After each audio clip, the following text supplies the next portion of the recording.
அஸ்ஸலாமுஅலைக்கும். Hi viewers, welcome to Chithima kitchen. இன்றைக்கி நம்ம சித்திமா கிச்சனில் என்ன ரெசிபி செய்ய போகிறோன்னா ரொம்பவே கலர்ஃபுல்லான ஒரு இன்க்ரீடியன்ட் தான் பண்ண போகிறோம். இது பார்க்கவே ரொம்ப அட்ராக்டிவாக எல்லோரும் விரும்பி சாப்பிட்ற மாதிரி இருக்கும். இது இஃப்தார் ஸ்பெஷல் கூட.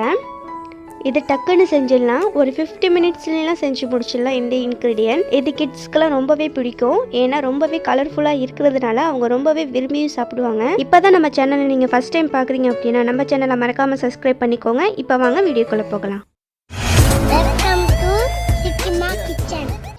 நான் கடற்பாசி ஒரு சின்ன பேக் எடுத்திருக்கேன். இது ஒரு 5 கிராம் இருக்கும். இது வெறும் 15 ருபீஸ் தான். எல்லா மளிகை ஷாப்லேயும் கிடைக்கும். இதில் கொஞ்சமாக தண்ணி சேர்த்து இந்த கடற்பாசியை நனைச்சிக்கலாம்.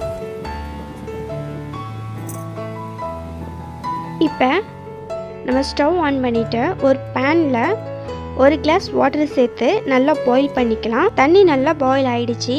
நம்ம ஊற வச்சுருக்கிற கடற்பாசியை இதில் சேர்த்து நல்லா கரையிற வரைக்கும் கிளறி விட்டுக்கலாம். கடற்பாசி நல்லா கரைஞ்சதுக்கப்புறம் நான் 1/2 லிட்டர் ஃபுல் க்ரீம் மில்க் எடுத்திருக்கேன்.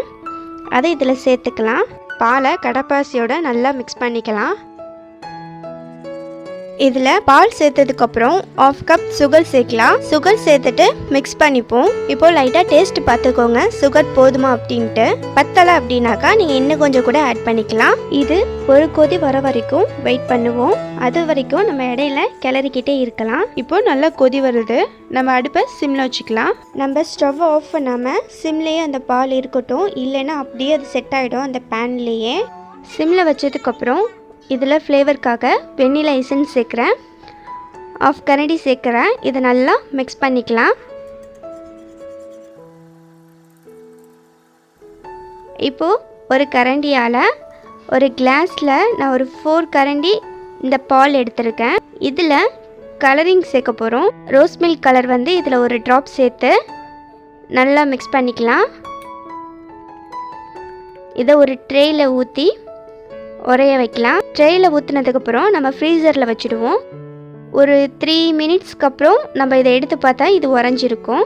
இப்போ 3 மினிட்ஸ் ஆச்சு. நம்ம ஃப்ரீசர்லேருந்து எடுத்து அதை செக் பண்ணலாம். இப்போ நல்லா செட் ஆகிருக்கு. இப்போ மறுபடியும் ஒரு கப்பில் ஒரு 4 கரண்டி இந்த பால் எடுத்து வேறு கலர் ஆட் பண்ணலாம். நான் க்ரீன் கலர் எடுத்திருக்கேன். அதை இந்த பாலில் மிக்ஸ் பண்ணிவிட்டு மறுபடியும் இந்த ட்ரேயில் ஊற்றலாம். ட்ரேயில் ஊற்றுறதுக்கு முன்னாடி இந்த மாதிரி கரண்டி நம்ம இதை மாதிரி வச்சுட்டு நம்ம ஊற்றுவோம். அப்போ தான் ஃபுல்லாக ஈவனாக ஸ்ப்ரெட் ஆகும். இதையும் நம்ம ஃப்ரீசரில் வச்சிடலாம். இப்போது க்ரீன் லேயர் செக் பண்ணி பார்ப்போம்.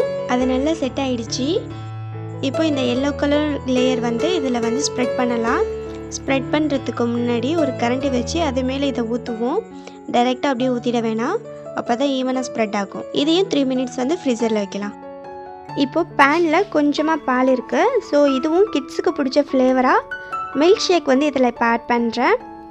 ஆட் பண்ணிவிட்டு இதை நம்ம மிக்ஸ் பண்ணிக்கலாம். இப்போது அந்த எல்லோ கலர் செட் ஆனதுக்கப்புறம் நம்ம இதுலேருந்து கொஞ்சமாக ஒயிட் கலரையும் ஆட் பண்ணி ஃப்ரீசரில் வைக்கலாம்.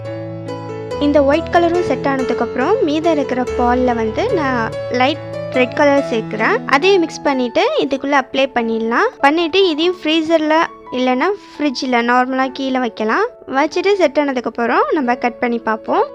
இப்போ சூப்பராக ரொம்பவே ஸ்மூத்தாக எல்லா கலருமே செட் ஆகிடுச்சு. ஸோ இப்போ இதை அப்படியே வேறு ட்ரேயில் மாற்றிடுவோம். இப்போ நம்மளுக்கு கலர்ஃபுல்லாக சூப்பராக ஸ்மூத்தாக ரெடி ஆகிடுச்சு. நம்ம இதெல்லாம் கிட்ஸுக்கு கொடுத்தோன்னா நம்மளை அவ்வளோ லவ் பண்ணுவாங்க. இதில் டேஸ்ட்டும் அந்த அளவுக்கு இருக்கும். இதேமாரி குயிக்காக டக்குன்னு சமைக்கணும் அப்படின்னா நம்ம சேனலில் நீங்கள் சப்ஸ்கிரைப் பண்ணிக்கோங்க. தேங்க்யூ.